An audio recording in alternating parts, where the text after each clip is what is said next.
Olá, irmãos, seja bem-vindo à nossa aula de doutrina do pecado. Ao longo de 7 domingos aí, eu vou ser o seu professor da EBD, tá bom? É, não é uma situação fácil essa que a gente está vivendo, e para mim, realmente, até mesmo gravar essas aulas assim, em frente às câmeras, não é nada fácil, não, tá, irmãos?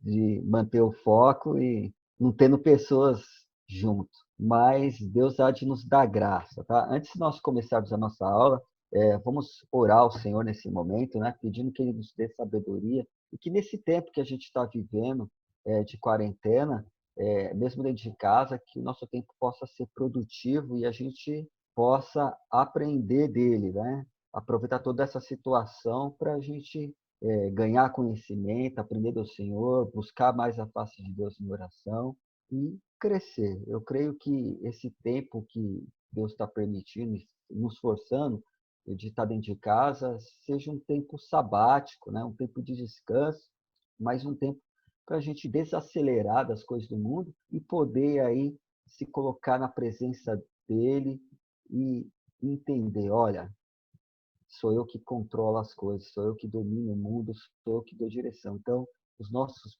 planos não têm sentido se não for a mão do Senhor não estiver conosco, né? E muitas vezes a gente sai no piloto automático, fazendo tudo que as pessoas que vivem sem Deus fazem. Então, que a gente possa, nesse tempo de quarentena, tomar dessa consciência. Mas vamos orar ao Senhor. Senhor Deus Todo-Poderoso, diante da tua presença nos colocamos, ó Pai. Louvamos ao Senhor, ó Pai, que em meio a todas as lutas, o Senhor continua derramando da tua graça e misericórdia sobre nós.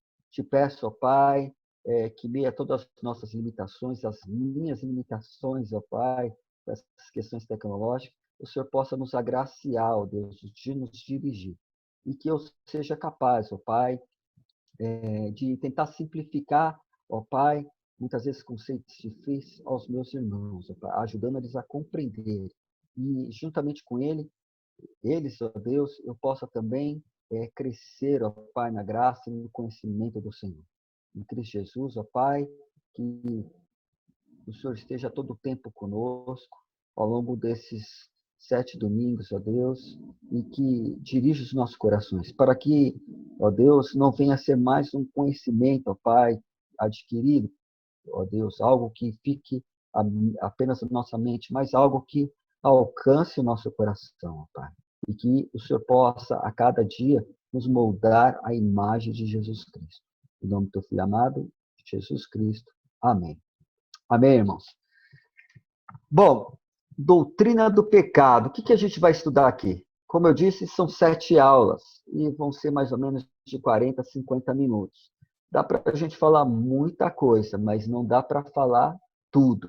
Então, já de antemão, peço perdão aos irmãos se por acaso uma dúvida referente ao pecado que você tem, que talvez eu não venha abordar, você depois, a gente vai ver um canal aí para que os irmãos possam de alguma forma, enviar para a gente a sua pergunta, e aí, da melhor forma possível, vou procurar responder aos irmãos. Se for uma pergunta que seja comum a muitas pessoas, a gente produz aí um vídeo diferenciado, né, a parte das aulas, para a gente só responder isso, tá bom?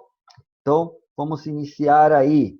Olha só, Gênesis 1:31. E vi Deus tudo quanto tinha feito, e eis que era muito bom. E foi a tarde e a manhã, o dia sexto. Não tem como a gente saber o tempo que decorreu entre Deus dizer isso, dizer que sua criação, tudo era muito bom, assim que ele finalizou a sua obra, né, no sexto dia, depois do sábado, a gente sabe que é dito que Deus descansou, né, da sua obra, da sua criação. Nós não sabemos quanto tempo decorreu até que o homem e a mulher caíssem em pecados e fossem expulsos do Éden.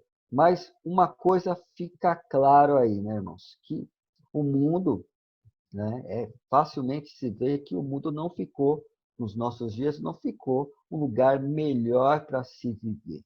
Existe uma canção, e deixa eu Só apagar aqui, ocultar aqui uma notificação aqui.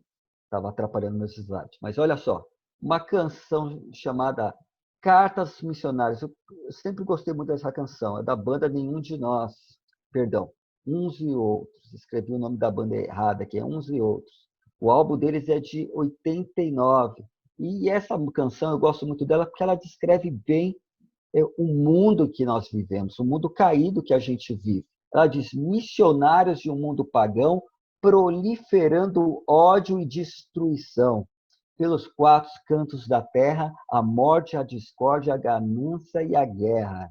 E aí ele repete a guerra novamente, e aí ele vai dizer: missionários e missões suicidas, crianças matando crianças inimigas, generais de todas as nações, fardas bonitas e condecorações, documentam a nossa história, o seu rastro sujo de sangue e glória. E aí o desfecho da canção: vindos de todas as partes, indo para lugar algum, assim caminha a raça humana, se devorando um a um. E aí ele vai dizer, ó, gritei para o horizonte e ele não me respondeu. Então fechei os olhos, assim a sua voz assim me bateu, né? Nós vivemos, irmãos, num mundo caído. É nítido isso. Um mundo cheio de corrupção, violência. E o mundo, as pessoas sempre têm proposto, né?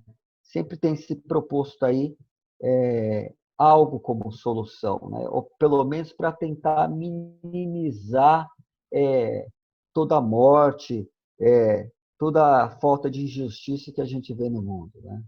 E às vezes a gente vê uns propondo que a solução para o mundo está na educação, outros vão dizer que o problema, né, é a estrutura de governo, então a gente tem que alterar a estrutura de governo. Alterando a estrutura de governo vai melhorar as coisas. Outros acham que questão de violência, olha, devemos ter leis mais rígidas. Então, sempre tem alguém com uma proposta. E muitas dessas teorias foram colocadas em prática. Muitas dessas foram colocadas em prática, né? Só que, na realidade, algumas delas até vieram ressaltar a estranha disposição que a humanidade tem para fazer o que é ruim, o que é mal. Ou seja, na tentativa do homem de acertar, muitas vezes ele acaba, parece que, ressaltando aquilo que está de ruim no mundo, né? O teólogo Robert Charles Sproul, já um teólogo presbiteriano já falecido, se não me engano, ele faleceu ano passado, ano retrasado, não estou lembrado certo agora, mas ele diz o seguinte: o mundo existe numa condição caída e observamos como pessoas caídas. Então, o mundo existe numa condição caída, o mundo caiu, né? Consequência do pecado. E quem está observando é caído também. Então, qual é a chance aí, meu irmão? Você pode me responder. Qual é a chance da gente fazer uma boa avaliação do mundo, tendo uma visão caída? Qual é a chance, né? E olha só, o mundo, irmãos, ele ignora Deus, né? E por conta disso, né, consequentemente, ele ignora que existe uma ruptura entre Deus, ou seja, entre o ser humano e o seu Criador. E é exatamente nesse ponto que eu entendo que os cristãos têm que fazer a diferença. De que forma? Né? Entrando, primeiro, com um dado que é ignorado por todos os demais. Né? Quando esses homens se reúnem para discutir, né, os filósofos em geral, seja os políticos, seja o pessoal de equipes econômicas de vários países, né, seja o Banco Mundial, né, o FMI, seja a Organização Mundial da Saúde, seja o pessoal da ONU, de forma geral, todo esse pessoal discutindo políticas públicas, discutindo crises internacionais, a visão de grande parte da maioria desses homens é uma visão que não leva Deus em conta. E, por consequentemente, não tem noção que há uma ruptura entre Deus e os homens. E que existe o pecado. Essas, em geral, as soluções sempre veem o mal, o problema do mal, como algo que está à parte, homem. Alcança o homem, mas não é algo que está inteiramente no homem, que está inerentemente no homem, faz parte dele hoje. vê como algo que está fora. Então, injustiça social, né? É sempre a culpa está fora, foi o outro que fez. Então, é uma forma também de se esquivar das responsabilidades que cada um tem. Mas isso é importante. Como cristão, o que, que a gente coloca aí? O denominador que está faltando, a realidade do pecado e as suas consequências. Romanos 5:12 nos informa: portanto, como por um homem entrou o pecado no mundo, e pelo pecado a morte, assim também a morte passou a todos os homens, por isso que todos pecaram. E aí Romanos 3:10 vai completar: não há um justo, nenhum sequer. Irmãos, o pecado, a partir do momento que entrou no mundo, ele trouxe consequência para todos os homens. O pecado alcançou todos os homens. A morte, que é uma das consequências do pecado, ela alcançou a todos. Ninguém está imune à morte. Mas também a palavra de Deus nos diz que não há um justo, nenhum sequer, nenhuma pessoa que seja justa, que pode ser contado como justo, segundo o padrão de Deus, né? Aos olhos de Deus, né? Mas, afinal, o que é pecado? Bom, deixa eu antecipar aqui algo para os irmãos. Olha, eu procuro agora dar, os irmãos estão vendo, uma definição de pecado, tá? O que é o pecado, afinal? 1 João 3,4 vai dizer que qualquer um que comete pecado também comete iniquidade, porque pecado é iniquidade. O sentido de pecado é errar o alvo, sabe, como flecheiro, mas não pense que ele erra o alvo. Às vezes pode ser ficar com a impressão de que essa ideia de errar o alvo é no sentido assim, intencional, né, que não foi intencional. Mas o pecado é intencional, sim. A intenção, sim. E aí, iniquidade tem um sentido de violação da lei. Então, pode-se dizer aí que pecado seria o quê? Pecado, qualquer falta de conformidade com a lei de Deus ou a violação dela. Só que, para os irmãos entenderem, assim, há uma infinidade de palavras que nas próximas aulas a gente vai estar vendo algumas delas, infinidade de palavras que tratam sobre o pecado, tanto no Antigo Testamento como no Novo. E então dizer simplesmente, né, voltar aqui, dizer simplesmente que pecado, né, é errar o alvo, né, e dizer que a violação da lei do Senhor assim, essas palavras que são usadas, né, no original para dizer isso, e tem esse sentido que eu estou passando para vocês, não são suficientes para nos dar a dimensão do que realmente seja o pecado. Entendeu? Então, a Bíblia oferece muitas palavras justamente porque para a gente não ficar com a ideia limitada em relação ao pecado, tá?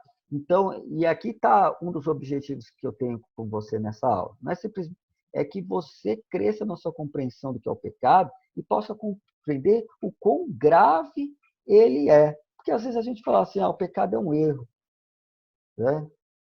E no tempo que a gente vive, erro, muitas vezes a gente passa por cima do erro, ignora os erros, mas ao longo do nosso estudo você vai entender porque não é bem isso não. Olha só, a palavra de Deus também nos mostra que Deus é santo, né? 1 Pedro 1:15-16 vai dizer: mas como é santo aquele que vos chamou, sede vós também santos em toda a vossa maneira de viver. Portanto, está escrito: sede santos, porque eu sou santo, né? Eu sou santo. Irmãos, essa ideia do Senhor de dizer para a gente que esse mandato do Senhor da gente ser santo, assim, é algo perpétuo para nós. Não é algo opcional. É algo que Deus, ainda que a gente está em pecado, que Deus entenda que a nossa natureza é pecaminosa, Deus espera de nós que nós sejamos santos. É o que o Senhor espera, né? O pecado, ele é uma desordem interior que está no ser humano, né? Homens e mulheres foram criados à imagem de Deus aí, mas agora apresenta uma grave distorção de imagem, né? Nessa imagem. E essa dessemelhança, né? Agora nós somos mais semelhantes ao nosso Criador. Isso é pecado, entendeu? Isso é pecado. Essa falta de semelhança com o nosso Senhor é pecado, essa distorção que há na imagem. Deus nos criou para ser a sua imagem e semelhança. Nós não cumprimos o nosso papel de ser a imagem e semelhança do Senhor, é pecado. Aí reside a essência, a natureza do pecado. Né? Nós não somos aquilo que deveríamos ser. Olha só, outra coisa importante, Romanos 8,7 vai dizer, portanto, a inclinação da carne é inimizade contra Deus, pois não é sujeita à lei de Deus, nem em verdade o pode ser. Né? O pecado nas pessoas as coloca como inimizade com Deus e as incapacita a fazer o que é correto diante do Senhor. Então, nem que quiséssemos, poderíamos fazer o que Deus espera de nós. Mas aí como que vai se dar? Mas isso foi só a introdução, tá, irmãos? Só a introdução do nosso assunto. Deixa eu já adiantar para você que entre o material que vai ser fornecido para os irmãos, há também, em relação a essa aula, uma pequena apostilinha que eu vou aumentando conforme eu for montando as aulas, tá? E lá tem uns complementos disso que eu estou falando aqui para os irmãos, né? E aí eu vou passar para os irmãos do Ministério de Comunicação, eles vão fazer chegar aí até os irmãos aí, tá bom? Então, você tem um material de apoio além dos slides aqui, tá? Agora eu quero ver com os irmãos a questão do drama da queda humana. Como que isso se deu? Eu quero demonstrar para os irmãos como que é muito mais complexo o que aconteceu ali. Na hora que Adão e Eva pecaram contra Deus, como que isso, toda essa trama, trouxe prejuízos, irmãos. Prejuízos que deveriam realmente nos entristecer muito. É claro, ficamos alegres que nós sabemos a salvação em Cristo Jesus. Mas deveríamos, diante do pecado, e até dos pecados que ainda cometemos, nos ficar muito tristes realmente por conta do que o pecado trouxe para a nossa vida. E essa dimensão que eu quero que os irmãos compreendam, os irmãos possam crescer nessa compreensão aí, da dimensão do pecado. Olha só no jardim, né? Em Gênesis 2, do versículo 4 até o 17, nos é mostrado aí o relato da formação do jardim, tá? Nos é dado alguns detalhes a mais. E lá no verso 9, em específico, vai dizer assim, e o Senhor Deus fez brotar da terra toda a árvore agradável à vista e boa para a comida, e a árvore da vida no meio do jardim, e a árvore do conhecimento do bem e do mal. Então, no meio de um monte de árvores que eram agradáveis à vista, né, para comer ali, duas árvores ali vão se destacar. Duas árvores vão se destacar. A primeira é a árvore da vida, né, cujo fruto era permitido, é bom ressaltar isso, era permitido, você não vai achar nenhuma palavra do Senhor dizendo que eles não poderiam comer do fruto da árvore da vida. E a árvore do conhecimento do bem e do mal. Essa foi proibida aos homens, tá? Essa foi proibida aos homens.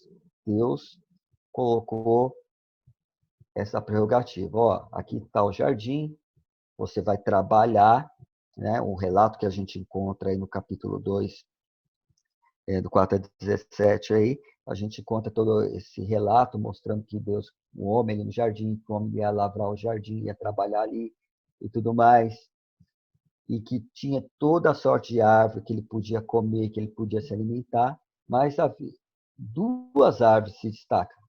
A árvore da vida, que ele poderia comer, e havia uma árvore que era a condição para que ele continuasse desfrutando da graça do Senhor. Então, uma árvore que era da vida, ela demonstrava aí uma graça especial. Todas as outras ali ele comia e tinha uma função do sustento dele, né, da força física e tudo mais. Mas a árvore da vida ela era especial, era uma graça especial da parte do Senhor. Ela garantiria a vida eterna ao homem e à mulher, tá? E aí tinha a árvore do bem e do mal que eles não podiam, tá? Eles não podiam comer, né? Contudo, né? E aí uma coisa importante, né? Que a árvore ali colocada ao lado, a árvore que podia comer, né? Que tinha o fruto da vida, e ao lado ali a árvore do bem e do mal, do lado ali, ficava como uma lembrança do favor do Senhor, né? Eu falo assim, que tinha uma condição que deveria ser respeitada para que pudesse continuar gozando do benefício, né? Então, Deus foi um Senhor generoso aí que confiou toda a sua criação ao primeiro casal e eles poderiam desfrutar de tudo com a condição de que da árvore do bem e do mal não. Então, e aí a gente vê o começo da ruína, o começo da ruína. E eu quero, antes, primeiro, ler o texto com os irmãos. Eu quero ler o texto aqui. Eu vou começar fazendo a leitura do capítulo 2. Eu vou ler do versículo 16 e 17. Aí eu vou pular o 18 ao 25, que é onde vai dar os detalhes sobre a criação da Eva, e vou pular direto para o capítulo 3, que é onde dá mais especificamente o relato da queda, tá bom? Então é a partir 2, 16 e 17, pula para o capítulo 3. Diz assim, ó: E ordenou o Senhor Deus ao homem, dizendo: De toda a árvore do jardim comerás livremente, mas da árvore do conhecimento do bem e do mal, dela não comerás, porque no dia em que dela comeres, certamente morrerás. Essa é a palavra de Deus. Ó, come, mas essa árvore aqui não. Ora, a serpente era, capítulo 3, tá? Verso 1. Ora, a serpente era a mais astuta de todas as alimárias do campo que o Senhor Deus tinha feito. E esta disse à mulher: É assim que Deus disse: Não comereis de toda a árvore do jardim? E disse a mulher à serpente: Do fruto da árvore do jardim comeremos, mas do fruto da árvore que está no meio do jardim, disse Deus: Não comereis dele, nem dele tocareis, para que não morrais.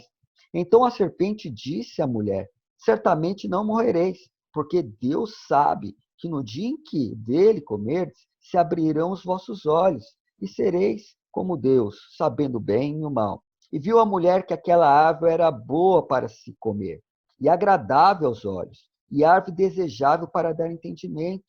Tomou do seu fruto e comeu, e deu também ao seu marido, e ele comeu com ela. Então foram abertos os olhos de ambos, e conheceram que estavam nus. E coseram folhas de figueira e fizeram para si aventais. E ouviram a voz do Senhor Deus, que passeava no jardim pela virada do dia, e esconderam-se Adão e sua mulher da presença do Senhor Deus, entre as árvores do jardim. E chamou o Senhor Deus a Adão e disse: Onde estás? E ele disse: Ouvi a tua voz soar no jardim e temi, porque estava nu e escondido. E Deus disse: Quem te mostrou que estavas nu? Comeste tu da árvore de que te ordenei que não comesse? Então disse Adão à mulher, então disse Adão, a mulher que me deste por companheira, ela me deu da árvore e comi. E disse o Senhor Deus à mulher: Por que fizestes isso? E disse a mulher: A serpente me enganou e eu comi. Então o Senhor Deus disse à serpente: Porquanto fizeste isso, maldita será mais que toda a fera e mais que todos os animais do campo. Sobre o teu ventre andarás e pó comerás todos os dias da tua vida. E porei inimizade entre ti e a mulher, e entre a tua semente e a sua semente.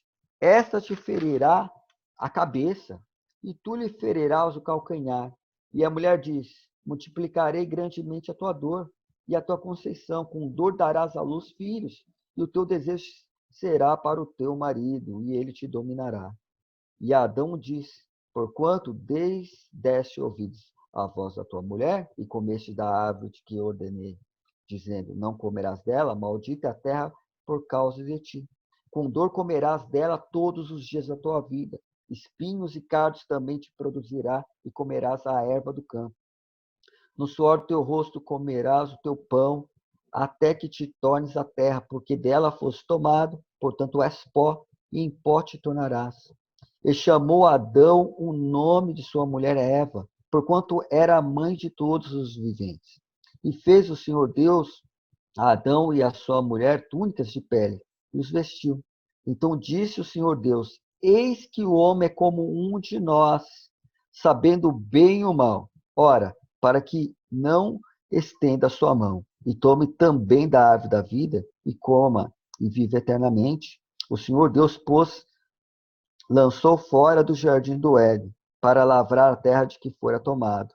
E havendo lançado fora o homem, pôs querubins ao oriente do jardim do Éden, e uma espada inflamada que andava ao redor, para guardar o caminho da árvore da vida. Essa é a situação que ficou Adão e Eva depois que eles comeram do fruto, né? Mas quero chamar a atenção sua para alguns pontos aqui, né? Se você prestar atenção aí no nosso site, olha, o desvio de Eva do seu dever de obediência para com o seu Senhor é claramente assinalado onde? Viu a mulher que aquela árvore era boa para se comer. Na expressão aí, viu a mulher, a gente percebe que ela julgou por si própria o que era bom. Gênesis 3:22 vai dizer, ó, revela o seguinte, ó, eis que o homem é como um de nós, sabendo o bem e o mal. Essa era uma prerrogativa, irmãos, de Deus, o conhecer o bem e o mal. Quando Eva olhou ali e decidiu, por conta dela julgar, a gente vai trabalhar melhor as coisas que ocorreram ali, né, as coisas que mudaram. Mas a gente pode dizer, por enquanto, é que a mulher, ao olhar e julgar por si própria, e julgar as palavras da serpente, e dizer que ela olhou ali e começou a desejar aquilo, ela deixou-se ser levada por seus desejos. E aí a obediência ficou em segundo plano. Em primeiro plano ficou o quê? O desejo. Então, o desejo prevaleceu sobre o respeito à autoridade do Senhor. Importa mais o meu desejo. E não é bem isso, porque se nós fazemos bem nos dias de hoje, muitas vezes os nossos desejos, eles se sobressaem, né?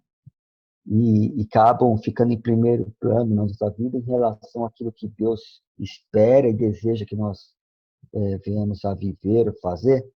Então, o casal aí, ele usurpou a prerrogativa divina de dizer o que é bem, o que é mal, o que se deve ou não fazer, além de deixar suas mentes ao domínio do desejo natural, porque a partir do momento que eles se entregaram ao desejo, passaram a partir de então se tornarem escravos dos seus desejos.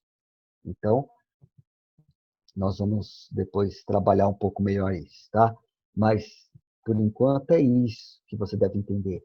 Olha, Deus tinha colocado algo a eles, que não era para comer da árvore do bem e do mal. Quando Eva atentou nas palavras que estava a serpente falando, e decidiu por si própria que o desejo dela não deveria ser freado, que o desejo dela era mais importante do que obedecer ao Senhor, ela caiu em pecado e levou o marido junto, né? Olha só, o casal almejou escapar da dependência de Deus, é outra questão também, né? Desejável para dar entendimento. Bom, quem dava entendimento até então? Quem definia o que era certo, o que era errado, o que se devia ou não fazer? A palavra de quem? Bom, a árvore é boa, desejar para dar entendimento. Entendimento o quê? Entendimento a par de Deus, né? Pô, agora eu posso ter entendimento e não vou precisar ser dependente de Deus. Está entendendo onde isso está dando? Olha, não quero ter dependência do Senhor, não quero ser dependente do Senhor, quero me decidir por mim mesmo, né? O que é bom, o que é ruim para mim, foi o que Adão e Eva fizeram. Olha só, né? Eles queriam um entendimento à par de Deus, né?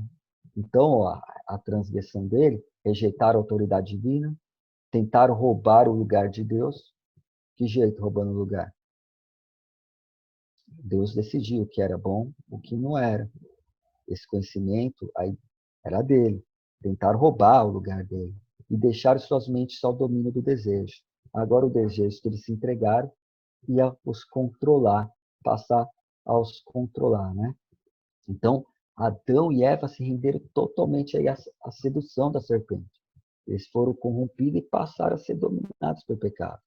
Então, o homem caído rejeita a soberania de Deus e declara a sua autonomia e busca seus referenciais agora fora de Deus. Antes, para eu saber a verdade, o referencial é quem? Deus, ele que diz o que é certo e o que é errado. A partir do momento que eles atentaram para o que a serpente estava falando, eles decidiram que eles tinham capacidade para decidir no lugar de Deus. Entenderam a questão? Agora, um outro ponto importante para a gente ilustrar isso aqui. Imagina uma criança, esse casal, a gente não sabe que idade que Deus constituiu Adão e Eva, mas eles eram perto do Senhor, da sabedoria do Senhor. O homem é sempre uma criança, é sempre uma criança. E o que os pais fazem muitas vezes com uma criança pequena? A criança, às vezes pequena, ela vê lá um doce, às vezes, que o pai dá, né? Um bolo, um doce. E aí, às vezes, por exemplo, por necessidade, os pais têm um veneno lá de casa, que se assemelha muito ao que, ao que a criança entende. Mas a criança que está acostumada a ser atraída para as coisas coloridas, né? Coisas coloridas, bonitas e tal, é aquilo que atrai ela, o pai vai lá e diz assim para a criança, esse aqui você pode comer, tá? Mas esse outro aqui não, que isso aqui é veneno, tá? Se comer, você vai morrer. E aí a criança, ela teve a palavra do pai. E ela fica naquilo lá, mas tentada, por quê? A natureza pecaminosa já estava nela. Adão e Eva não. Teve um princípio. E o princípio se deu na conversa com a serpente. Eu não estou falando da conversa, eu não dei muita ênfase na serpente agora, irmãos, porque um pouquinho para frente aqui no nosso estudo nós vamos ver um quadro que a gente vai voltar para esse diálogo aí da Adão e Eva, porque tem alguns outros elementos para a gente observar, tá? Por isso que eu não falei ainda, tá bom? Mas não vou deixar de falar. Mas só para você entender, hoje, uma criança, você vê que ela fica tentada quando o pai diz para ela que não pode, ela fica às vezes testando o pai, testando a mãe, né? Por conta daquilo que ela fica tentada justamente porque falou que não podia. Talvez ela nem prestasse atenção naquilo ali, mas o fato de ter dito que não pode, que não está ao alcance dela, que aquilo ali não deve, aquilo vira, e parece que isso a gente parece não, né? A gente herdou isso de Adão e Eva depois que eles pecaram. Mas eles não foram criados assim pelo Senhor, né? Eles foram criados à imagem e semelhança do Senhor, mas com o pecado, a tentação da serpente, né? Usada por Satanás, tentar os dois, eles caíram em pecado e se entregaram aos seus desejos. O apóstolo bem declarou sobre essa nova conduta humana, né? Pois mudar a verdade de Deus e mentira. Pois bem, como? Bom, lá Deus disse que, olha, que certamente se eles comessem, eles iam morrer. Bom, a serpente foi lá e deu uma palavra diferente. Bom, eles decidiram por eles mesmos que eles eram capazes de julgar aquela palavra. E aí decidiram, então, que quem está falando a verdade? Quando eles tomaram a decisão de comer. Quem eles se tornaram mentira? Lembre-se, toda palavra do Senhor é palavra do Senhor, é palavra de Deus.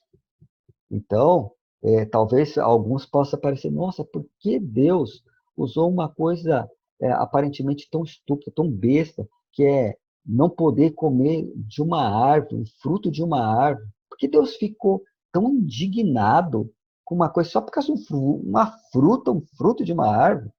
Eu falo assim, e aí entra a importância da gente compreender propriamente o que é o pecado, né? A extensão do pecado, que o que consiste o pecado, para a gente entender que os erros, por mínimos que nos pareçam, não é bem assim que Deus enxerga, não. Não é dessa forma como Deus enxerga, não. Entendeu? Olha só. Então, eles mudaram a verdade de Deus em mentira e honrar e servir mais a criatura do Criador, né? Que é bendito eternamente.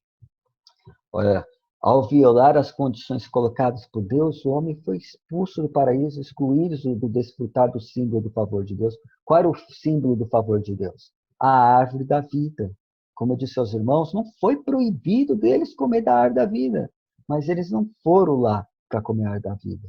Eles foram em cima justamente da árvore que Deus disse que não era. E aí, por conta do pecado deles, e Deus cumpriu o que diz para ele, Deus colocou um querubim e uma espada flamejante que foram colocados para proteger o caminho da árvore e impedir que o casal chegasse até a árvore e comesse e vivesse para sempre numa condição de pecado. O casal aí, irmãos, caiu em desgraça diante do seu Senhor, diante do seu Criador, né? Agora eu quero falar sobre a queda e a cosmovisão alterada. Primeiro, eu quero começar com os irmãos, dando aí aos irmãos uma definição, né, de cosmovisão.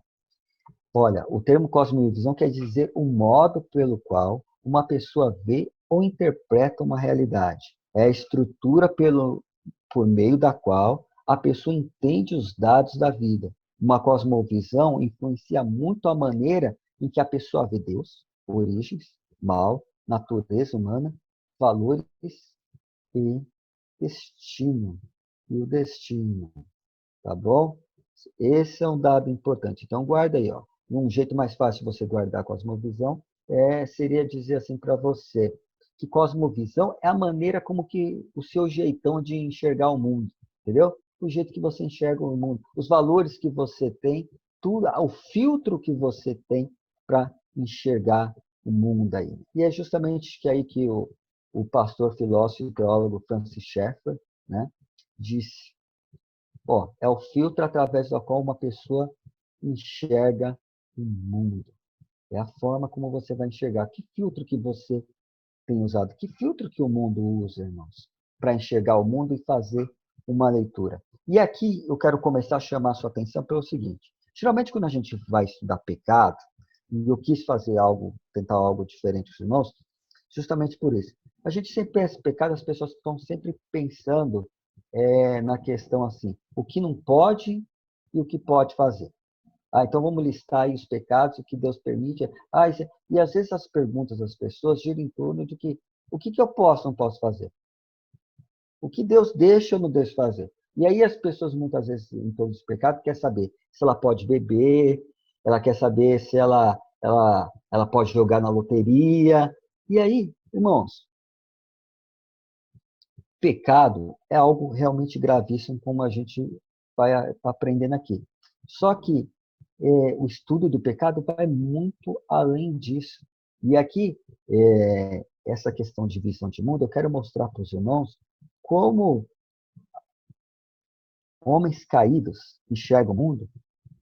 E falo assim, como isso tem muito da influência do que aconteceu, tem influência do que aconteceu no Éden.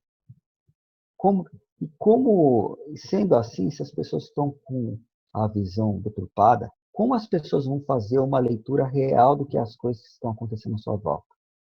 Seja na área de política, seja na área social, seja questões de saúde, sobre o que é justiça, o que não é, o que é amor, o que não é. Aonde as pessoas vão quando vão definir o que é amor, por exemplo?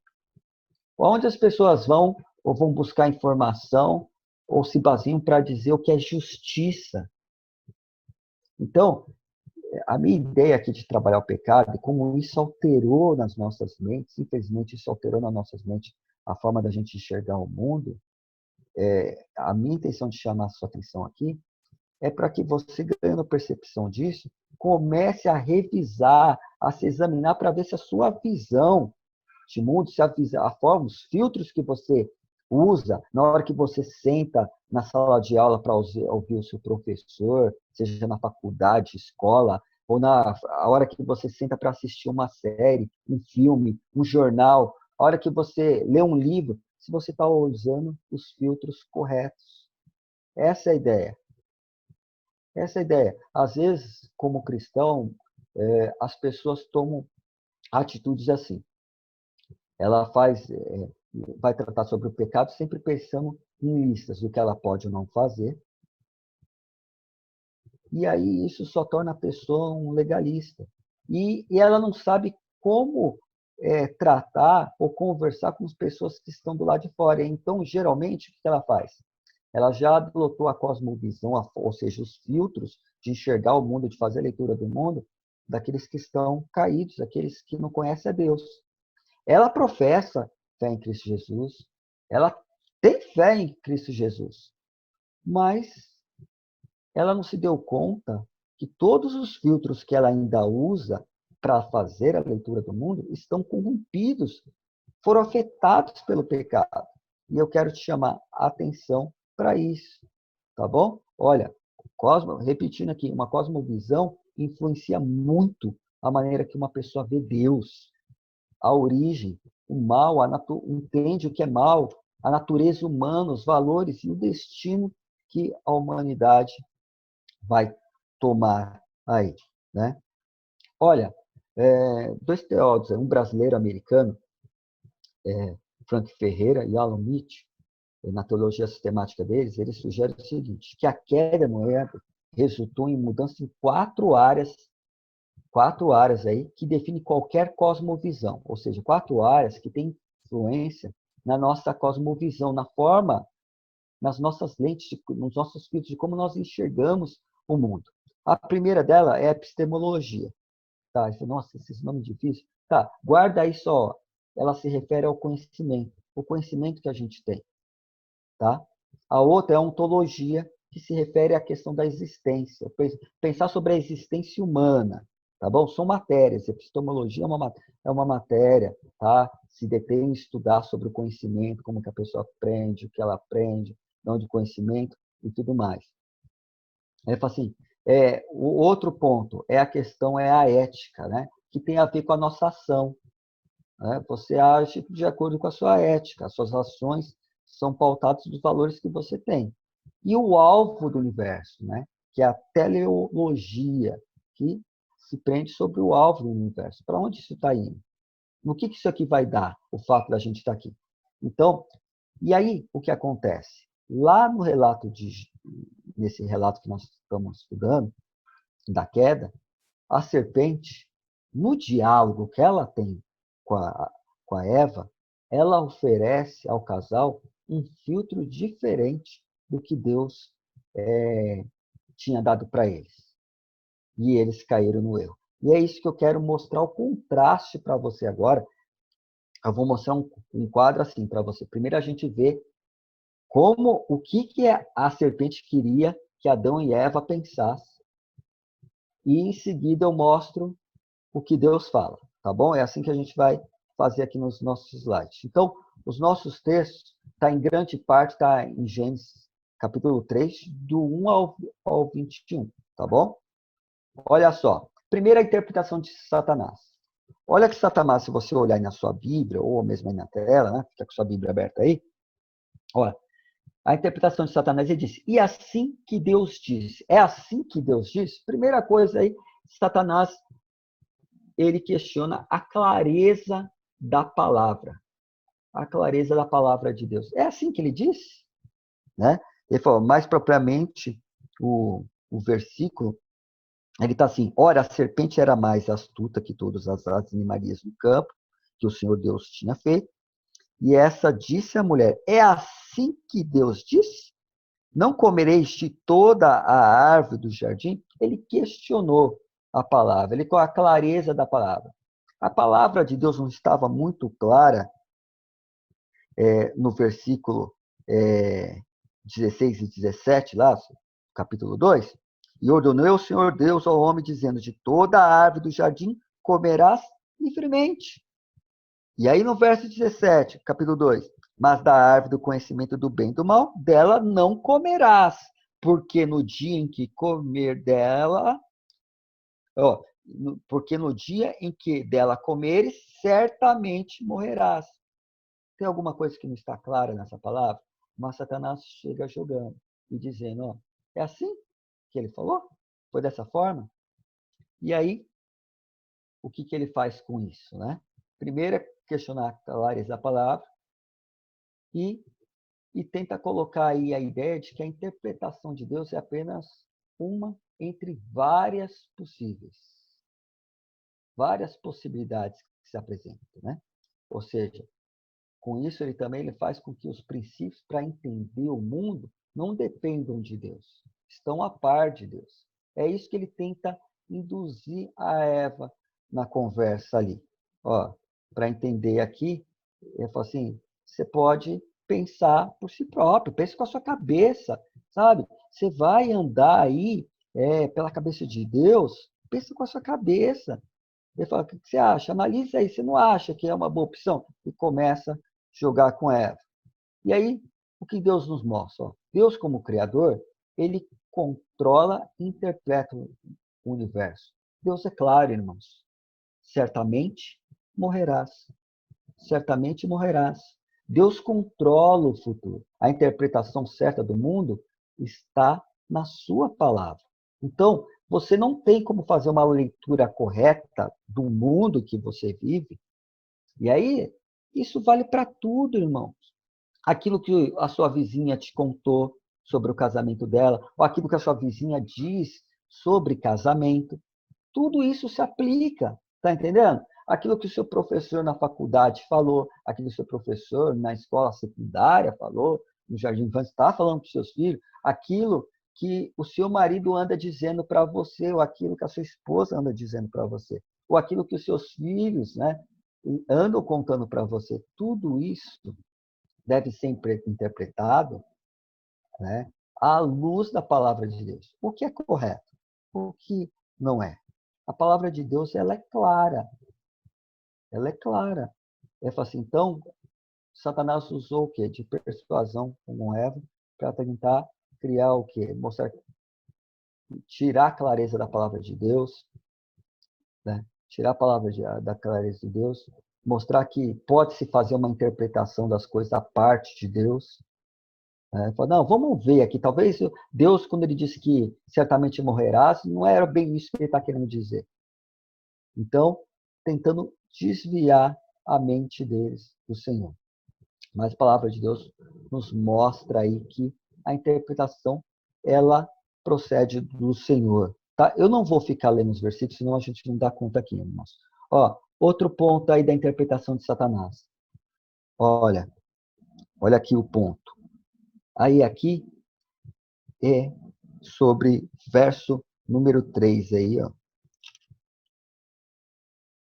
Na realidade aqui, ó, coloquei errado, porque é o verso 2, e disse a mulher serpente, do fruto da árvore do jardim, comeremos. Ah, tá correto, é o 3 mesmo.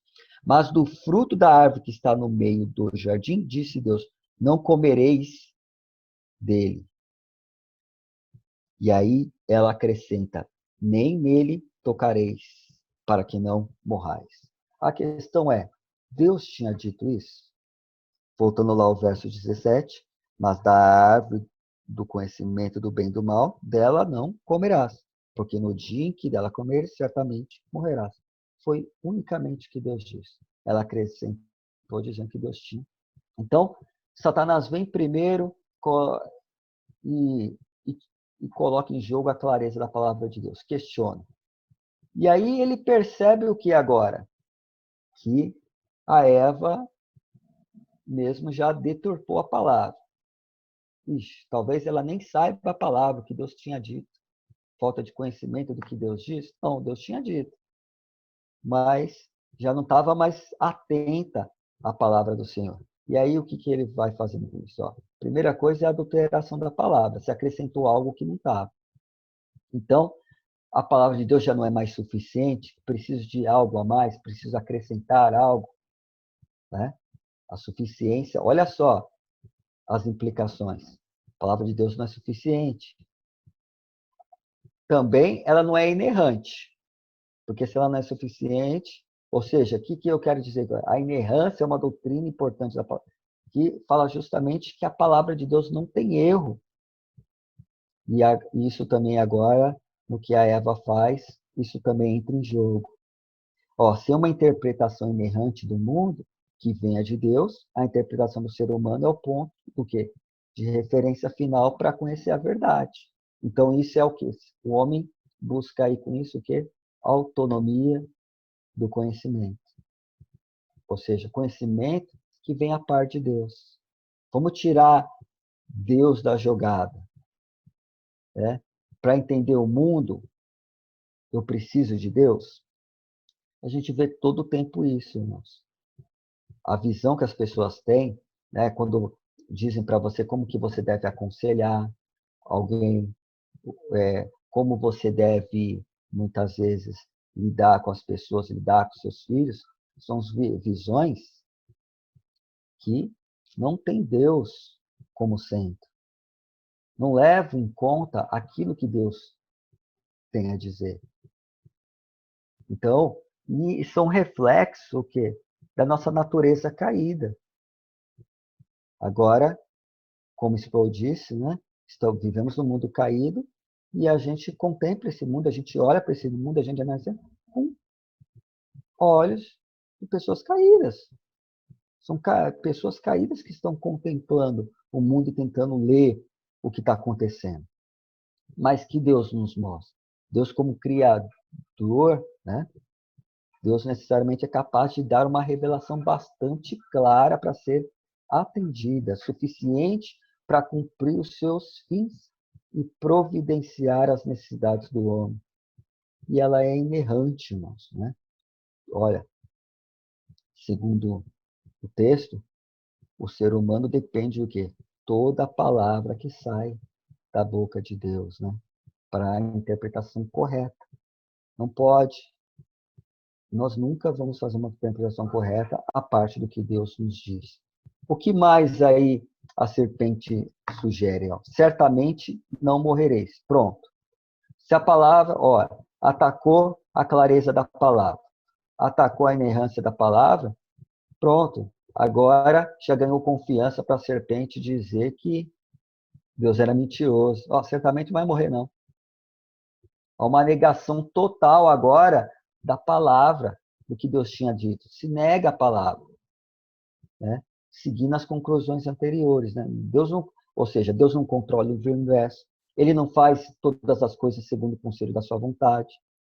O pecador não vai morrer, porque o futuro é uma possibilidade pura, indeterminada. Né? O princípio que determina o futuro é o acaso. Quantas filosofias você conhece que fala que tudo que está aqui é o acaso, que fala sobre o acaso? Né? O mundo criado é um acaso. Você está aqui, foi por acaso. Né? Foi um acidente que ocorreu no universo. Entende? Deus está fora. Deus não controla. E a palavra do Senhor é negada. Outro ponto aí. Né? Deus conhece, na visão do Senhor, olha, ele conhece e determina o curso da história. Por causa daqueles pecadores, morrem. Nada acontece por acaso. O futuro do ser humano depende da vontade de Deus. O futuro não está aberto. Deus já nos mostrou como a história termina. É claro, ele não dá detalhe de cada uma das pessoas, mas Deus nos mostra o que vai acontecer. Aqueles que confiam nele sabem qual é o destino daqueles que confiam nele. Não está em aberto, como muitos pensam. Na interpretação ainda de Satanás, aí, verso 5, porque Deus sabe que, o Deus da Bíblia não é um Deus bondoso, mas ele é um tirano que não quer compartilhar coisas boas com os humanos. O que fala lá no versículo 5? Um pouquinho melhor, vamos ler todo o versículo para ficar melhor o entendimento. Então a serpente disse à mulher, certamente não morrereis, né? Foi o que ele falou.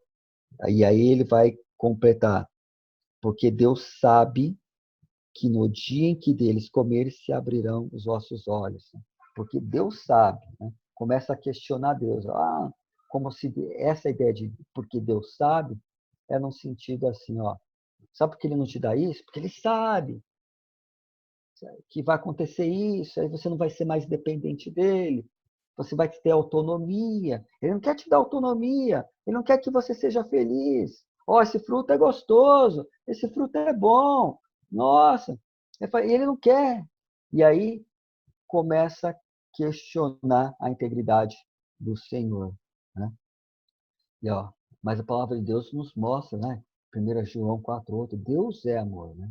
Mateus 6:26, a Escritura nos mostra que Deus providencia, cuida daqueles que são seus, cuida das pessoas, que Deus cuida daqueles que são seus filhos, né? Que Deus nos supre nas nossas necessidades.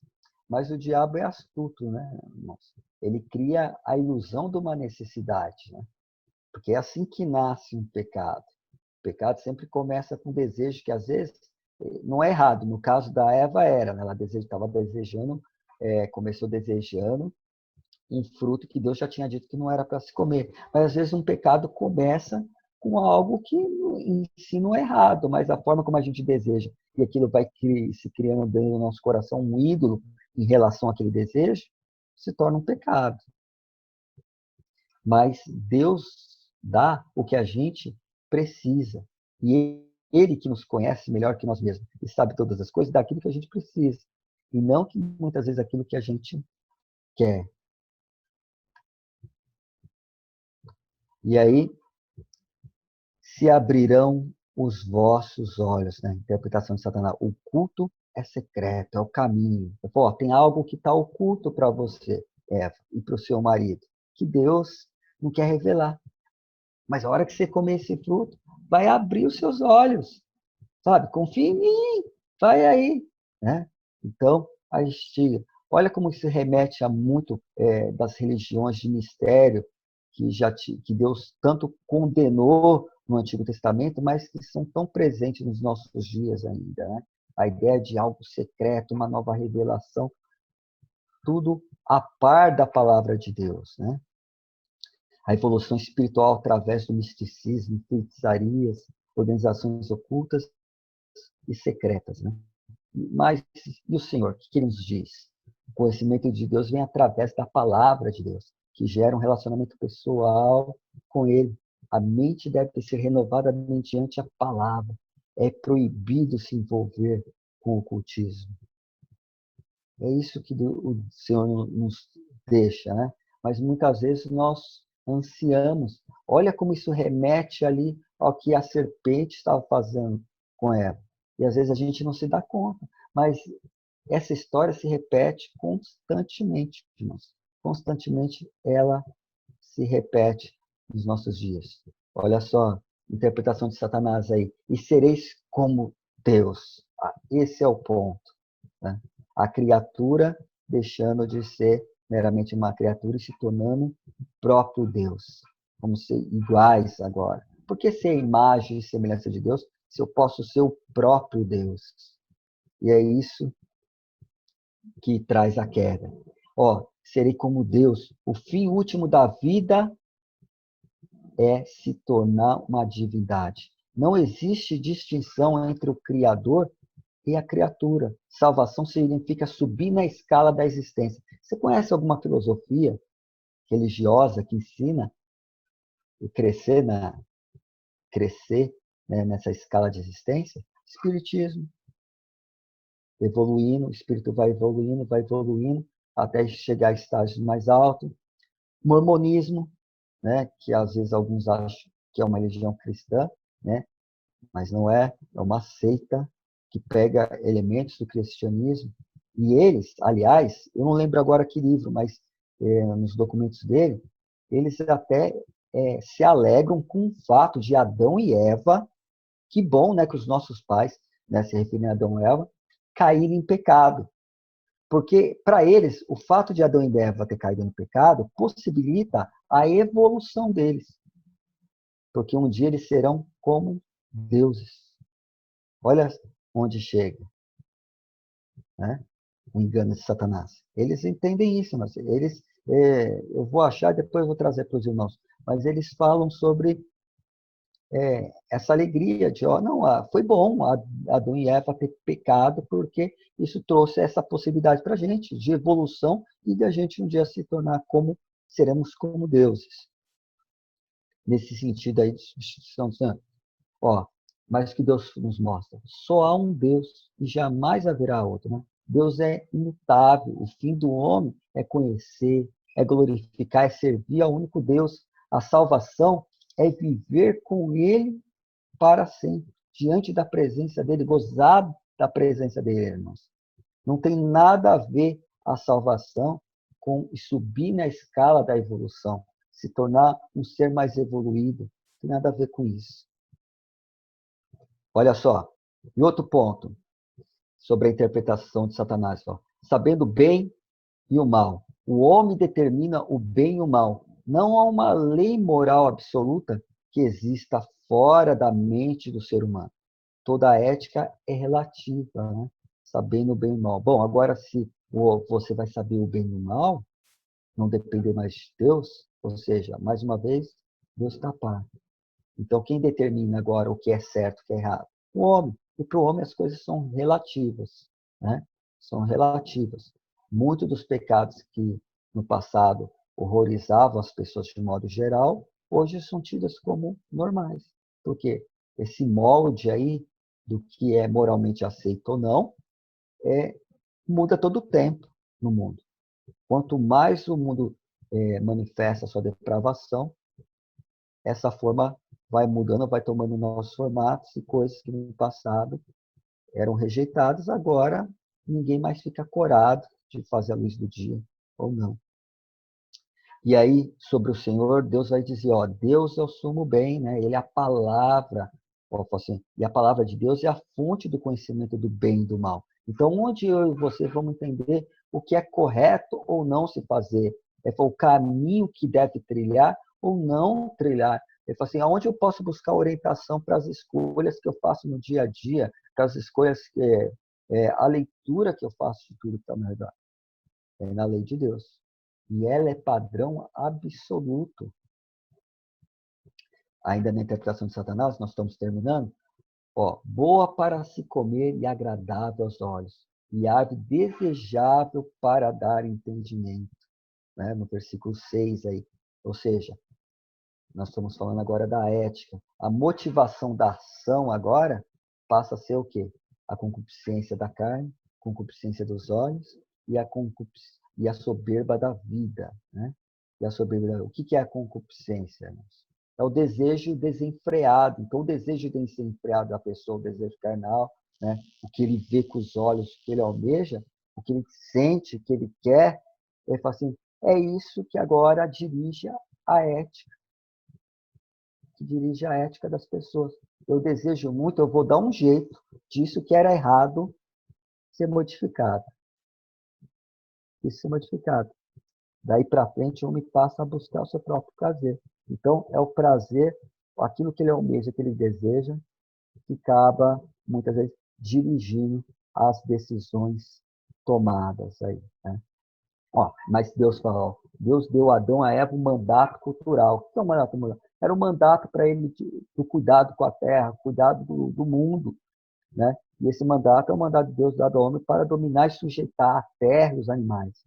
E a motivação da ação era o quê? Desenvolver o reino de Deus. Lembra? Homem criados à imagem e semelhança de Deus. Eles iam se multiplicar pela terra. O que é multiplicar sobre a terra? A imagem e a semelhança de Deus. E aqueles, o homem e mulher, eles iam dominar sobre os animais. Só que os animais e toda a terra não estavam sob maldição. Mas a partir do momento que Adão e Eva pecaram, tudo que estava sob o domínio dele veio a ruir. E aí, no caso, a questão dos animais, a terra, já não atende o homem como ele esperava, né? E aí, último ponto aí, ó, e conheceram que estavam nus e cozeram folhas de figueira e fizeram para si aventais, né? Algo que o homem, a todo tempo, agora, depois da queda, tem que fazer é se auto-justificar diante de Deus, né? Autonomia, né? E com essa autonomia que eles buscaram, vem a ansiedade, inimizade com Deus e toda a falta de paz, né? E aí se tenta se conseguir a salvação por meio do quê? De obras. Ela tem que fazer algo para eu ser aceito. O homem tem consciência da existência de alguma divindade, que existe algo, ele não sabe bem o quê, mas ele fica pensando, bom, ele tem algo dentro dele que acha que eu tenho que fazer alguma coisa para ser aceito, para ser aceito por essa divindade, não sei, mas ele sempre acha que é a ação dele. Então teve também o início de se fugir das suas responsabilidades, né? Das suas próprias ações, colocando a culpa nos outros, né? Colocando a culpa nos outros. E aí o Senhor, o pecador, segundo a interpretação de Deus, o pecador se sente culpado porque ele é culpado. Ele é culpado objetivamente, é realmente culpado. Se sente culpado porque você é culpado. O homem perdeu o papel de profeta, sacerdote e rei. Não é mais. O pressuposto da autonomia, né, significa que a sua interpretação do mundo seria errada. Seu relacionamento com Deus seria rompido e a terra seria maldita. E resistiria ao domínio do homem. Agora, animais e o próprio planeta, às vezes parece, a gente tem a impressão que está querendo expulsar o homem. Por conta, irmãos, tudo isso é consequência do pecado, né? O homem não pode expiar o seu próprio pecado. Somente Deus pode fazer isso e através do derramamento de sangue de um substituto, né? Um Salvador que resgataria, né? Há uma promessa velada ali no capítulo 3, no verso 15, quando o Senhor diz que, deixa eu achar aqui, 3,15, quando ele vai dizer aqui, ó, e porém inimizade entre ti e a mulher, e entre a sua semente e a sua semente, e essa te ferirá a cabeça, e tu lhe ferirá o calcanhar.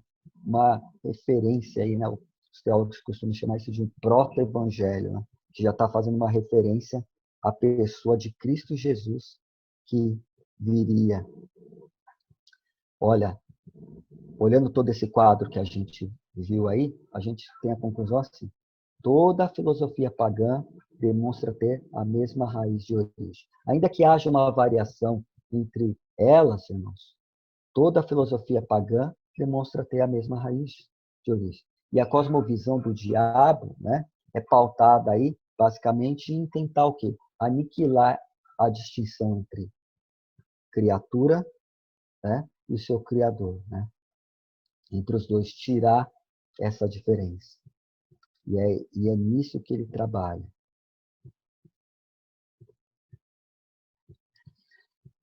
Existe ainda, irmãos, nessa ruptura toda, alguns desacordos, né? O que a gente costuma chamar de alienação, né? Você é um alienado. O que está querendo dizer? Olha, que a pessoa está alheia ao que está ocorrendo. Às vezes ela não enxerga, ela é incapaz de compreender ou de enxergar, de ver realmente o fato que está ocorrendo. E o pecado trouxe alienação para o homem, né? E trouxe um desacordo aí. O primeiro desacordo foi com Deus, né? Agora o homem se encontra em quê? Num estado de inimizade com Deus, que só em Cristo o homem pode sair desse estado, né? Só, sendo inimigos, fomos reconciliados por Deus. Só Deus mesmo para reconciliar o homem. Então, o primeiro aí é esse desacordo espiritual, essa alienação aí com Deus. O outro desacordo é consigo mesmo, né? Todas as doenças que a gente tem, doenças psicossomáticas, e tudo, né? Até aquilo que Deus vai falar para Eva, né? Que com dor, que ela ia dar luz com dor, né? Que ia multiplicar as dores de parto dela. O próprio fato das pessoas morrerem, o fato das pessoas se sentirem com baixo autoestima e ficarem, às vezes, buscando de forma egoísta sentido para a sua vida, né? Necessidade de dar um sentido para a sua vida, mas às vezes buscam isso de uma forma tão egoísta, né? E o amor, né? A forma como as pessoas enxergam o amor, lidam com isso, como as pessoas ficam, todos esses problemas que o homem consigo mesmo, né? Revela consigo mesmo, né? Fraqueza, física, tudo isso tem a ver com esse desacordo, essa alienação dele mesmo, tá? Ele falou,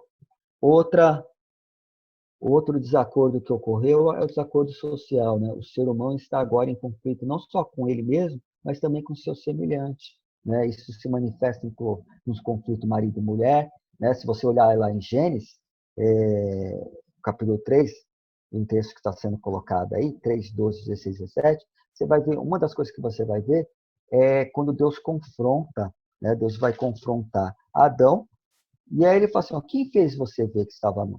E aí ele fala, já joga a culpa na Eva. A Eva, por sua vez, quando questionada por Deus, joga para a serpente. O homem, quando jogou para a mulher, já aproveitou e jogou ainda para Deus, né? Porque ele vai dizer a mulher que tu me deu, né? A mulher que o Senhor me deu, foi o Senhor que me deu essa mulher. Então, tenta jogar aí a culpa. Então, a pessoa não some mais a responsabilidade. Isso trouxe um desacordo social. Isso foi causado pelo pecado, o próprio ciúmes que posteriormente, né, o Caim vai mostrar para Abel e que vai levar a cometer homicídio. Tudo isso é consequência do pecado. Outra também é a causa, o desacordo social também é a causa dos pecados de injustiça, né? A palavra de Deus, Tiago 5,4. Por isso, ouça os clamores dos que trabalharam em teus campos, cujos salários vocês retiveram de modo fraudulento. Então, toda a injustiça que a gente vê é por conta de um desacordo que houve como causa, né, consequências causadas aí pela queda do homem, do pecado. O outro desacordo também foi o desacordo da criação. Né? O homem se encontra em conflito com a criação, como eu disse para os irmãos. O mundo parece que quer jogar ele para fora, né? Quer jogar o homem para fora. Os animais, lembra? Se você ler lá o relato do Éden, logo quando Deus criou o homem, e aí ele traz os animais para o homem nomear. Ou seja, o homem tinha contato com os animais sem que oferecessem perigo, risco a um outro. Mas aí, a partir disso, o que acontece agora? Os animais têm medo do homem, fogem, é, e, e eles padecem, né? Toda a criação padece, né? Como Romanos 8:22 vai nos revelar, né? Toda a criação geme e está juntamente com dores de parto até agora, tá? E aí que é o desfecho, irmãos, da saga aí, do drama da queda. E a gente vê o casal aí por último. O casal caído no pecado, privado dos sinais do favor divino, passa a sofrer as aflições dos desacordos que a queda trouxe para a sua vida. Não teriam mais a alegria de cultivar o jardim, que lhes provinha sustento sem trabalho penoso. O pão teria que ser adquirido com suor do rosto. Parto com sofrimento, futuro incerto, toda a sorte de sentimentos ruins. Adão e Eva não sabiam ainda as tristezas que ainda estavam por vir. Assim, eles tiveram que se despedir de sua feliz habitação, tornando-se peregrinos na terra. Fora do jardim e com a natureza corrompida, gerariam filhos com os mesmos desacordos que os seus. Filhos que dariam passos largos na escalada do pecado. E esse foi o pecado, irmãos. Por conta da decisão que Adão e Eva fez de ser autônomos de Deus, de tomarem a prerrogativa do Senhor de decidir o que era certo ou errado. Eles se colocaram agora numa situação da qual eles não podiam se tirar, da qual nós herdamos dele e chegamos até o presente momento aqui. Nós vamos continuar nas próximas aulas, o nosso estudando sobre pecado. Vai ter aula que nós vamos estudar algumas palavras que vão nos ajudar a entender melhor o pecado, e aí a gente expandir a nossa compreensão aí das causas, consequências do pecado e do que ele traz para a gente, tá? Espero que você tenha gostado da aula. Deus abençoe e até a próxima. Bom dia, amados irmãos. Graça e a paz do nosso Senhor Jesus. Nós damos graças a Deus por esta manhã de domingo, pela nossa escola bíblica dominical. E eu tenho certeza que você já foi grandemente abençoado pelo estudo de hoje. Iniciamos um novo módulo de armatiologia, doutrina do pecado. Eu tenho certeza que o bom Marcelo foi bênção na sua vida. Muito bem.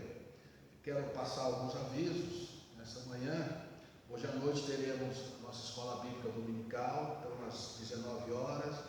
Não deixe de entrar, né, à noite e participar conosco do nosso culto. Também divulgue para os seus amigos, né, para que possamos ter aí uma boa audiência, tá certo, irmãos? E quero lembrá-los, quanto aos dízimos e ofertas, os irmãos podem continuar realizando via internet, ou se preferirem, pode trazer, né, mesmo nos horários dos cultos, templo estará aberto, coloca aí a sua oferta, né? Deposita no gasofilácio e nós iremos encaminhar para os tesoureiros. E se fizer via internet, então não esqueça de comunicar aos tesoureiros também e falar acerca do destino da sua oferta, ok? Não esqueça disso. Quero lembrá-los também dos cultos semanais. Antes, porém, agradecer também o Ministério Infantil e o trabalho que tem sido feito, né, aí para as crianças. Então, entra lá também, participe, né, participe com as crianças no culto infantil, tá? Durante a semana também, faça o culto infantil com as crianças. Eu tenho certeza que será uma bênção, tá bom? E lembramos, irmãos, na terça-feira de manhã estamos tendo culto das 9h30 até as 10h15, oração e louvor ao Senhor. E na quarta-feira à noite, igualmente, oração e louvor ao Senhor. Você pode participar, você pode também enviar no grupo de oração, no WhatsApp, envia lá o seu pedido de oração e nós estaremos orando aqui por você, tá bom? Vamos orar e fazer uma reflexão na palavra de Deus. Nessa manhã eu quero compartilhar com você este pensamento. O que é que Deus tem nos prometido? Vamos orar. Pai, obrigado por essa manhã e pelo estudo da Tua Palavra, em nome de Jesus. Amém. Romanos, capítulo número 4, versículo 18 a 21. A palavra de Deus diz assim: o qual em esperança creu contra a esperança, que seria feito pai de muitas nações, conforme o que lhe fora dito, assim será a tua descendência. E não enfraqueceu na fé, nem atentou para o seu próprio corpo já amortecido, pois era já de quase 100 anos, nem tampouco para o amortecimento do ventre de Sara. E não duvidou da promessa de Deus por incredulidade, mas foi fortificado na fé, dando glória a Deus. Paulo, aqui em Romanos, nesse capítulo subsequente, ele está falando acerca da justificação pela fé. O homem não é salvo pelas suas obras, por aquilo que faz ou deixa de fazer, mas é salvo pela fé, por crer na promessa de Deus. E Paulo, para elucidar esse assunto, ele traz a experiência de Abraão. Então ele traz à luz aquilo que Abraão viveu, a promessa de Deus feita a Abraão, de que ele seria pai de uma grande nação e que por intermédio dele todas as famílias da terra seriam abençoadas. E é interessante o que esse texto aqui diz, né? Que Abraão, ele creu contra a esperança, né? Ele olhando para ele mesmo, para o seu corpo, um homem já de idade, olhando para a sua esposa Sara, também já de idade, o texto diz, seu ventre amortecido, Abraão creu em Deus. E o que me chama a atenção é que diz aqui no verso 21, que ele estava certíssimo de que Deus era poderoso para cumprir a sua promessa. O que é que Deus tem nos prometido? O que Deus tem prometido a mim e a você na sua palavra? O que Deus tem prometido a você, talvez, no momento de oração que você tem buscado a Deus e ouvido, recebido de Deus? Eu tenho certeza que se nós fôssemos falar de todas as promessas de Deus contidas nas Escrituras Sagradas, nós levaríamos a manhã inteira e certamente nós não terminaríamos. Mas eu quero trazer para a nossa reflexão pelo menos 3 promessas que encontramos nas Escrituras que o Senhor Jesus deixou a mim e a você. No Evangelho de João, capítulo 13, o Senhor Jesus disse: deixo-vos a paz, a minha paz vos dou. Essa é a primeira promessa que eu quero falar. Ele está dizendo aqui que deixou a mim e a você a sua paz. Ele disse: eu não dou como o mundo a dá. No mundo tereis aflições, mas em mim, disse Jesus, tereis paz. E quando eu penso nisso, me vem em mente o episódio que Jesus está ali no meio do mar da Galileia com seus discípulos, o barco sendo levado de um lado para o outro pelos ventos, e Jesus dormia na polpa, sossegadamente. O que me faz entender que paz não é ausência de problemas, paz não é ausência de aflições, de lutas, de dificuldades. dificuldades. Mas paz é aquele estado da alma em que você e eu podemos reclinar nossa cabeça e descansar calmamente. Paz é uma relação correta com todas ou em todas as esferas da nossa vida. Isso é paz. E esse é o que Jesus deseja a você, que você tenha uma relação correta em todas as esferas da sua vida. Como está a sua relação com Deus? Como está a sua relação consigo mesmo e com o mundo em que nós vivemos? De que maneira você tem relacionado com tudo isso? A segunda promessa que eu vejo aqui, que é poderosa, Jesus disse em Mateus capítulo 28, não vos deixarei, não é? Não vos deixarei, estarei contigo, estarei convosco todos os dias até a consumação dos séculos, disse Jesus. A promessa dele é que ele estaria conosco enquanto nós estamos cumprindo a missão que ele nos deu a cumprir aqui nesta vida. Nós temos uma missão, estamos aqui cumprindo uma missão, mas não estamos sozinhos. Ele prometeu que está conosco, não é? A sua presença está conosco mediante o Espírito Santo que habita em nossos corações. E quando eu penso no fato de que Jesus disse que ele estaria conosco, isso me traz segurança. É aquela sensação que nós temos, que nós podemos ter quando estamos em meio a uma dificuldade, algum problema, e alguém que tem o controle disso chega até nós, coloca a mão em nossos ombros e diz: ó, fica tranquilo, eu resolvo isso. Isso é o que Jesus está dizendo: estarei convosco todos os dias. Ele está conosco. Então, em meio aos problemas que passamos, nós não devemos nos desesperar, nós não devemos entrar em pânico. Ele está conosco, a sua presença está em nossas vidas. Mas há uma terceira promessa que eu gostaria de trazer à luz nesta manhã. No livro de 1 de João, no capítulo 5, verso 14, a palavra de Deus diz: e esta é a confiança que temos para com Ele, que se pedirmos alguma coisa segundo a sua palavra, Ele nos ouve. E se sabemos que nos ouve, sabemos que temos recebido o que pedimos. Na verdade, irmãos, a palavra de Deus diz que Ele é poderoso para fazer muito mais do que nós pensamos ou temos pedido a Ele.